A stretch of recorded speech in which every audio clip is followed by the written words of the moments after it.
कथाएं रहस्यमयी, इस कार्यक्रम में आप सभी का स्वागत है।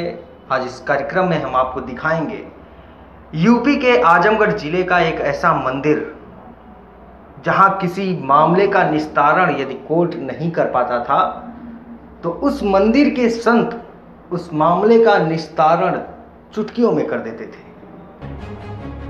कथाएं रहस्यमयी के अंतर्गत इस हकीकत को जानने के लिए जब हम निकले उस स्थान की तरफ जो जिला मुख्यालय से उत्तर दिशा में सिर्फ 16 किलोमीटर की दूरी पर था, मकसद सिर्फ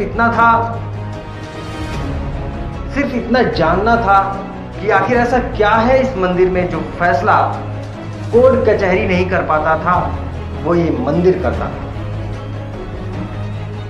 इस मंदिर के प्रांगण और इसके अंदर छुपे उस रहस्य को जानने की कोशिश की हमारे आईवी इंडिया न्यूज के संवाददाता दुर्गेश द्विवेदी ने।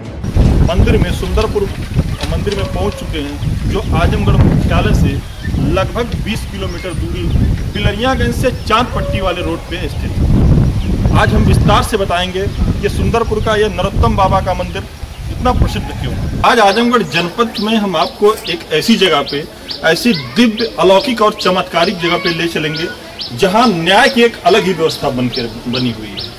माना जाता है कि सैकड़ों साल, कई सौ साल पहले एक घटना हुई जिस घटना ने पूरे जिले को झकझोर के रख दिया था, और आज भी वो न्याय करने की क्षमता, वो दृश्य, वो चीज लोगों की आंखों में दिखाई देता है।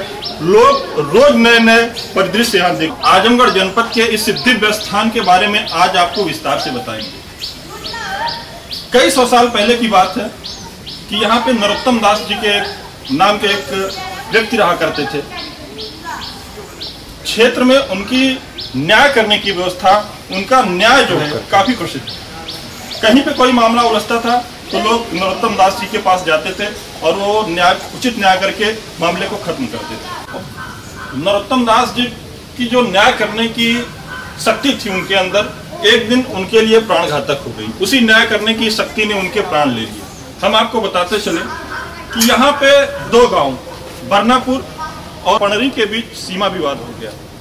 काफी मामला उलझ जा रहा था। देखते देखते लोगों को किसी बड़ी अनहोनी की आशंका होने लगी, और एक वक्त ऐसा आया कि लोगों को लगा कि बाबा जी से ही न्याय करवाना चाहिए। बाबा जी को पंचायत में बुलाया गया। बाबा जी पंचायत में पहुंचे। जब बाबा जी इस पंचायत में पहुंचे तो मामला काफी बिगड़ चुका था। एक भारी अनहोनी की आशंका सबके मन में कहीं ना कहीं, सबके जेहन में कौध रही थी। तो बाबा जी ने जब माहौल देखा तो उन्होंने पहली शर्त रखी कि न्याय तो मैं तभी करूंगा जब आप लोग माने। और मामला कुछ ऐसा उलझा हुआ था कि किसी ना किसी पक्ष को समझौता करना था। दोनों गांव में कोई भी पक्ष समझौता करने के लिए तैयार नहीं था। कोई पक्ष समझौता करने के लिए तैयार नहीं था। लेकिन जब बाबा ने आग्रह किया कि जो मैं फैसला करूंगा वो आपको स्वीकार करना पड़ेगा, तो दोनों गाँव ने फैसला माना। बाबा जी घोड़ी से चला करते थे।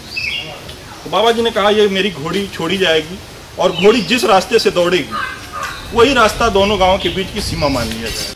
तो बाबा जी की घोड़ी को छोड़ा गया, और घोड़ी अपने जिस वेग से चलती है, जो घोड़ी का रास्ता होता है, उस रास्ते से घोड़ी ने उस दोनों गांव की सीमाओं को पार कर लिया।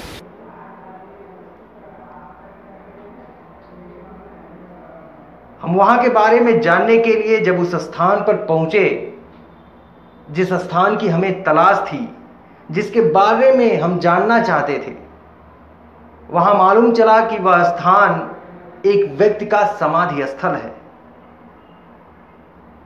जहां पर नरोत्तम दत्त नामक व्यक्ति ने बिना अन्न जल ग्रहण किए सिर्फ और सिर्फ इंसाफ की खातिर 1.25 महीने तक बैठे थे, और अंत में वहीं पर अपने प्राण त्याग दिए। अब जब उस घोड़ी ने पूरे गांव के बॉर्डर को क्रॉस कर लिया तो बाबा जी ने माना कि ये सीमा मान ली जाएगी दोनों गांव। लेकिन फिर वही बात, वही अनहोनी फिर सबको दिखने लगी। दोनों पक्ष ने इस बात को मानने से सीधा मना कर दिया, और बाबा जी को काफ़ी आघात पहुंचा। बाबा जी उस स्थान से उठ के चले आए, और मैं उस जगह पे आपको ले चलूँगा। अब मैं आपको उस स्थान पे ले चलूँगा जहाँ बाबा जी ने अपना प्राण त्याग दिया। ये प्राण बस एक बाबा के आघात में चला गया। वो न्याय करने की शक्ति जो बाबा में मिली थी, उसी न्याय करने की शक्ति में बाबा जी के प्राण मिले थे। बाबा जी वहां से उठे और 1.25 महीने तक ना अन्न और ना जल कुछ ग्रहण नहीं किया। और ये जगह जो मैं आपको कैमरे के माध्यम से दिखाऊंगा,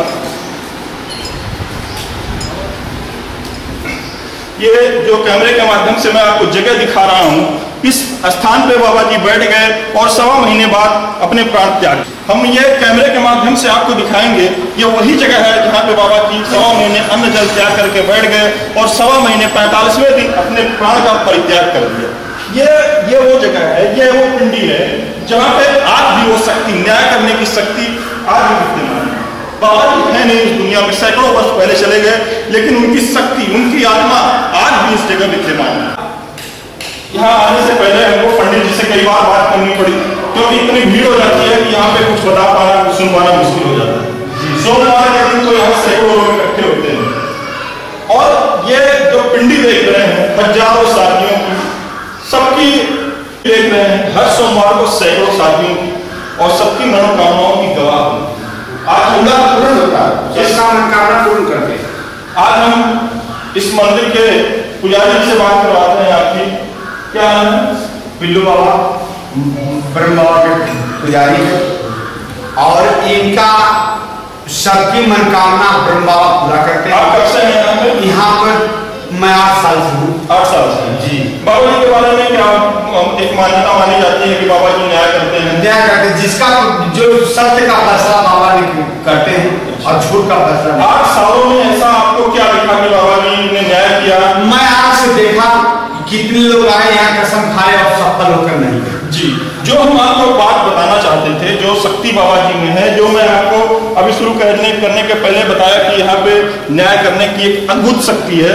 यही होता है कि जो मामले न्यायालय में नहीं हो पाते, जो मामले पुलिस नहीं निपटा पाती, जो बाबा जी के यहाँ इस दरबार में सिर्फ एक कसम के द्वारा मामला निपटा लिया जाता है।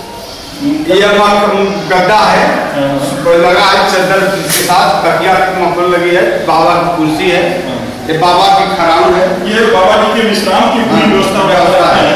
आस्था जहाँ पे है, देखिए जहाँ पे आस्था है वहाँ शक्ति है, और जहाँ विश्वास है वहाँ अपने आप मनोकामनाएं होती है। तो मैं फिर आता हूँ उसी न्याय की व्यवस्था पे, जो चीज मैं आज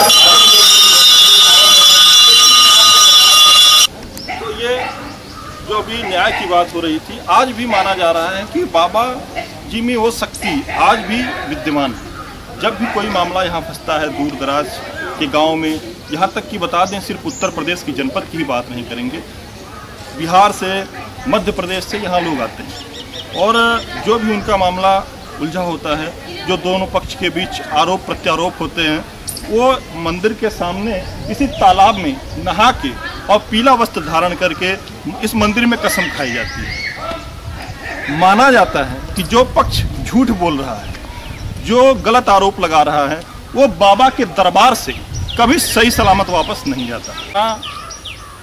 जैसा कि अभी पंडित जी ने बताया आपको कि हर सोमवार को हजारों लोगों की भीड़ होती है। कोई अपनी मनोकामनाएं यहाँ मांगने के लिए आता है, कोई कसम खिलाने के लिए आता है। तरह तरह के हर सोमवार को आपको ऐसे ना ऐसे वाक़े जरूर देखने को मिलेंगे जो आपकी आस्था और विश्वास को और मजबूत बना देंगे। बाबा जी का उस दिन न्याय करना और लोगों का न मानना, बाबा जी को इतना आघात लगा कि उन्होंने उसी समय प्राण त्यागने का मन बना लिया और वो शक्ति आज भी आप लोगों को दिख रही है। आज भी बाबा न्याय करते हैं। हर सोमवार के दिन यहाँ पे मेला लगता है। आज हमने आजमगढ़ की रहस्यमयी कथाएं के अंतर्गत इस मंदिर के बारे में बताया, उस मंदिर के बारे में जहाँ आज एक आत्मा न्याय करती है। वैसे ही हम आपके साथ जुड़े रहेंगे।